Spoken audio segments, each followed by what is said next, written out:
பூங்காற்று நேயர்கள் அனைவருக்கும் வணக்கம். நான் மருத்துவர் இந்திரா நெடுமாறன், மகளிர் நல மருத்துவர் A to Z pregnancy care கிளினிக்ல இருந்து. கர்ப்பை வாய் புற்றுநோய் பத்தி நம்ம பார்த்துட்டு இருக்கிறோம். இப்போ இந்த தொகுப்புல கருப்பை வாய் புற்றுநோயை எவ்வாறு தடுப்பது, தடுக்கக்கூடிய முறைகள் என்னென்னங்கிறத பற்றி ஒன்றா பார்க்கலாம். முதல்ல ப்ரிமார்டியல் ப்ரிவென்ஷன் என்னென்னா, அந்த ஹூமன் பேப்பிலோமா வைரஸ் இன்ஃபெக்ஷன் வருவதற்கான வாய்ப்புகளை தவிர்த்தல். நம்ம என்ன பார்த்தோம், ஆக்சுவலாக அது ஒரு நெறிமுறையோட இருக்கக்கூடிய வாழ்க்கை முறைகள். ஒருவனுக்கு ஒருத்தி அப்படிங்கிற ஒரு நம்ம நெறிமுறைகளை ஃபாலோ பண்ணோன்னா அந்த HPV இன்ஃபெக்ஷன் வருவதற்கான வாய்ப்பு ரொம்ப கம்மியாக இருக்கும். ரெண்டாவது பார்த்தோன்னா, ரொம்ப சிறு வயதில் குழந்தை திருமணங்கள், டீனேஜ் திருமணங்களை நம்ம தவிர்க்கணும். அதே மாதிரி செக்ஷுவல் ஆக்டிவிட்டியும் டீனேஜில் இருப்பதை தவிர்த்தோம்னா நம்ம அந்த HPV இன்ஃபெக்ஷன் ரிலேட்டட் கேன்சர் வருவதற்கான வாய்ப்பை நம்ம கம்மி பண்ணலாம். மூன்றாவது பார்த்தோம்னாக்கா, நம்ம அந்த இம்யூன் காம்ப்ரமைஸ்டு, அதாவது இம்யூனாலஜிக்கல் ட்ரக்ஸ் எடுக்கிறவங்க, இம்யூனோ சப்ரசன் எடுக்கிறவங்க, HIV இன்ஃபெக்ஷன் பாதிப்பு உள்ளானவர்களுக்கு அவங்களும் பார்த்தீங்கன்னா லைக் ஒரு பேரியர் கான்ட்ரசெப்ஷன் யூஸ் பண்ணும்போது அந்த HPV இன்ஃபெக்ஷன் வருவதற்கான வாய்ப்புகளை நம்மளால தடுக்க முடியும். அதே மாதிரி ஸ்மோக்கிங் என்னன்னா, ஸ்மோக்கிங் ஒரு independent risk factor, any cancer risk increase பண்ணும். சர்விக்கல் கேன்சரும் ஸ்மோக்கிங்னால அதிகமாக வரதுக்கான வாய்ப்பு இருக்குது. ஸ்மோக்கிங் நான் சொல்கிறது ஆக்டிவ் ஸ்மோக்கிங் மட்டும் கிடையாது, பாசிவ் ஸ்மோக்கிங். வீட்டில் இருக்கிறவங்க யாராவது ஸ்மோக் பண்ணுறாங்க, அவங்க கூட இருந்தாலும் அவங்களுக்கும் கேன்சர் வருவதற்கான வாய்ப்பு இருக்கும். நம்ம ஸ்மோக்கிங்கை நிறுத்துறது மூலமாக, அதோட எக்ஸ்போஷரை நிறுத்துறது மூலமாக நம்மளால் கர்ப்பை வாய் புற்றுநோயை தடுக்க முடியும். இது எல்லாம் அதாவது அந்த HPV இன்ஃபெக்ஷன் வருவதற்கு முன்னாடியே வராமல் தடுக்கக்கூடிய வழிமுறைகள். அடுத்தது முக்கியமாக பார்த்தோம்னா பிரைமரி ப்ரிவென்ஷனாக என்ன, நம்ம என்ன பார்ப்போம். இப்போ நம்ம முன்னாடியே பார்த்துருக்கோம், இந்த உலகத்தில் நம்ம பெரியம்மை நோயை நம்மளால் அடித்து விரட்டிட்டோம். எதனால? பெரியம்மை ஒரு வைரஸ்னால வந்துச்சு. நம்மக்கிட்ட எஃபெக்டிவாக அதுக்கு தடுப்பூசி இருந்தது.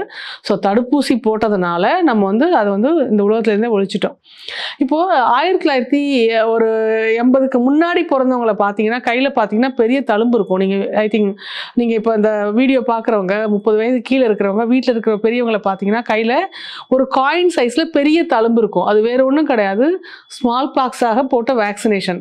இப்போ அதுக்கப்புறம் 30 வயசு கீழே உள்ளவங்க பார்த்தீங்கன்னா இருக்காது. ஏன்னா இந்த உலகத்தில் ஸ்மால் பாக்ஸ் இல்லாதனால அந்த வேக்சினேஷனும் அதுக்கப்புறம் கிடையாது. கம்ப்ளீட்டாக அதை நம்ம சேஸ் பண்ணிட்டோம். அதே மாதிரி இந்த கருப்பை வாய் புற்றுநோய் ஹூமன் பேப்பிலோமா வைரஸ்னால வருது. ஹூமன் பேப்பிலோமா வைரஸ்னால வரும்போது அதுக்கு தடுப்பூசி இருக்கிறதுனால அந்த தடுப்பூசி போடுறது மூலமாக இதை நம்ம 100% வராமல் தடுக்கிறதுக்கான வாய்ப்பு அதிகம். நம்ம உலக சுகாதார மையம் என்ன பண்ணியிருக்காங்க அப்படின்னு கேட்டிங்கன்னாக்கா, அவங்க 2030க்குள்ளே 90% குழந்தைகள், 15 வயது கீழே உள்ள 90% குழந்தைகளுக்கு அந்த ஹூமன் பேப்பிலோமா வைரஸ் தடுப்பூசியை செலுத்த வேண்டும் என்று ஒரு திட்டம் ஏற்றி இருக்கிறாங்க. அது எந்த அளவுக்கு நம்மளால சக்ஸஸ் பண்ண முடியும்னு தெரியல. நம்ம அதை சக்ஸஸ் பண்ணோம்னா ஒரு 2045-50 நம்மளால கருப்பை வாய் புற்றுநோயினால் வரக்கூடிய தீவிர பாதிப்புகளிலிருந்து நமக்கு விடுதலை கிடைக்கிறதுக்கான வாய்ப்பு நிறைய இருக்கு.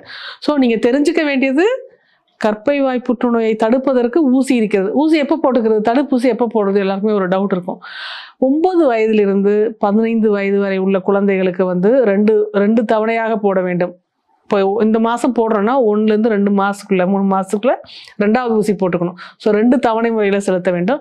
இதுவே 15 வயதுக்கு மேலே 45 வயதுக்குள்ளே உள்ளவங்களுக்கு 3 தவணை முறையாக அந்த ஊசியை செலுத்திக்கணும். ஊசி எங்கே இருக்கும் அப்படின்னு கேட்டிங்கன்னா, தடுப்பூசி எல்லா மருத்துவமனைகளிலும் இருக்கும். குழந்தை வைத்தியம், மகளிர் மருத்துவம், எல்லா மருத்துவமனைகளையும் இருக்கும். நீங்கள் ஊசி போடுறதுக்கு முன்னாடி அதுக்குரிய ஆலோசனைகள், அந்த ஊசியோட என்ன மெத்தடில் போடுறாங்க, எவ்வளோ ப்ரிவென்ஷன் இருக்கும், ஃபர்தராக ஏதாவது டெஸ்ட்டு தேவை இருக்கா என்னங்கிறத மருத்துவ ஆலோசனையை தெரிஞ்சுட்டு அதுக்கப்புறம் போட்டுக்கிறது ரொம்ப முக்கியம். தடுப்பூசி இருக்குது. நம்ம இப்போ என்ன பார்த்தோம், வாழ்க்கை முறையை மாற்றி அமைச்சுக்கிறது தடுப்பூசி. அது தவிர வேறு ஏதாவது இருக்கா? ஐ திங்க் நம்ம அந்த முதல் பதிவில் பார்க்கும்போது என்ன சொன்னேன், அந்த வைரஸ் வளர்சிதை மாற்றத்தை உண்டு பண்ணி ஒரு 10லேருந்து 15 வருஷத்துல புற்றுநோயாக மாறுது. அப்போ ஒரு சான்ஸ் இருக்குது நம்ம ப்ரிவென்ட் பண்ணுறதுக்கு. என்ன? பாப்ஸ்மியர்ங்கிற ஒரு எளிய பரிசோதனை. பாப்ஸ்மியர் பரிசோதனையில் என்ன பண்ணுவோம், அந்த கர்ப்பை வாயிலேருந்து அந்த செல்ஸ் எடுத்து எக்ஸாமின் பண்ணுவோம். எக்ஸாமின் பண்ணும்போது அதில் அந்த மாற்றங்கள் தெரிஞ்சுதுன்னா, நம்ம புற்றுநோய் வருவதற்கான வாய்ப்பு இருக்கிற மாதிரி தெரிஞ்சுதுன்னா, அந்த லீஷனை போய் அந்த இடத்த நம்ம கரண்ட் வச்சோ இல்லை எலக்ட்ரோகாட்ரி வச்சோ இல்லை அந்த எக்ஸசைஸ் பண்ணியோ அதை ட்ரீட் பண்ணோன்னா நம்ம வந்து புற்றுநோய் வருவதை நம்மளால தடுக்க முடியும். ஸோ இது வந்து செகண்டரி ப்ரிவென்ஷன் சொல்லுவோம். ஸோ கருப்பை வாய் புற்றுநோய் 3 டைம் நமக்கு சான்ஸ் கொடுக்கும். நம்ம வாழ்க்கை முறையை மாற்றி அமைச்சுக்கிறது, தடுப்பூசி இருக்கு, அடுத்தது வந்து அந்த ப்ரீமேலிக்னன்ட் லீஷன் ட்ரீட் பண்ணுறது மூலமாக நம்மளால் வந்து கருப்பை வாய் புற்றுநோயிலிருந்து நம்மளால் விடுதலை அடைய முடியும். ஸோ 3 விதமான தடுப்பு முறைகள் இருக்குது. எப்போ வந்து இதெல்லாம் நடக்கும், இப்போ இந்த தடுப்பு முறைகள்லாம் இருக்குது, எப்போ நடக்கும், அதை பற்றிய விழிப்புணர்வு வரும்போது. ஸோ விழிப்புணர்வு எப்போ வரும், இது மாதிரி வந்து நம்ம அந்த மாதிரி வீடியோ பதிவு போடுறது, இல்லை மீட்டிங்கில் பேசுகிறது. மீட்டிங் எங்கெல்லாம் பேசலாம், ஸ்கூலில் பேசுகிறது, காலேஜில் பேசுகிறது. அதே மாதிரி உமன்ஸ் ஃபோரமில் நீங்கள் வந்து பெண்களுக்கு மட்டும்தான் தெரியுமா, அப்படி கிடையாது, ஆண்களுக்கும் கண்டிப்பாக தெரியணும். ஏன்னா பெண்களை வந்து சப்போர்ட் பண்ணுறதுல மேஜர் ரோல் ப்ளே பண்ணுறவங்க ஆண்கள். ஸோ அவங்களுக்கும் தெரிஞ்சாதான் அதை வந்து அவங்க வீட்டில் எடுத்து சொல்லி, இல்லை அம்மாவோ ஒய்ஃபோ அக்காவோ தங்கச்சியோ அவங்கள வந்து என்கரேஜ் பண்ணி பேப்ஸ்மியர் பண்ணிக்க வைக்கிறது. அதே மாதிரி வீட்டில் இருக்கிற குழந்தைகளுக்கு வந்து அந்த தடுப்பூசி போடுறதுக்கான ஒரு முன்முயற்சியை எடுப்பது. ஸோ அது எல்லாமே தான் முக்கிய பங்கு வகிக்கும். அதாவது கருப்பை வாய் புற்றுநோய் வந்து நம்ம இந்த மாதிரி பேசுறதுனால மட்டும் சரி பண்ண முடியுமா? பண்ண முடியாது.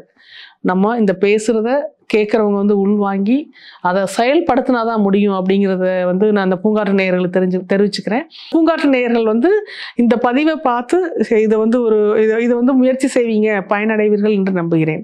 நன்றி, வணக்கம். பூங்காற்று இது நாளைய நல்வாழ்விற்கான வழிகாட்டி.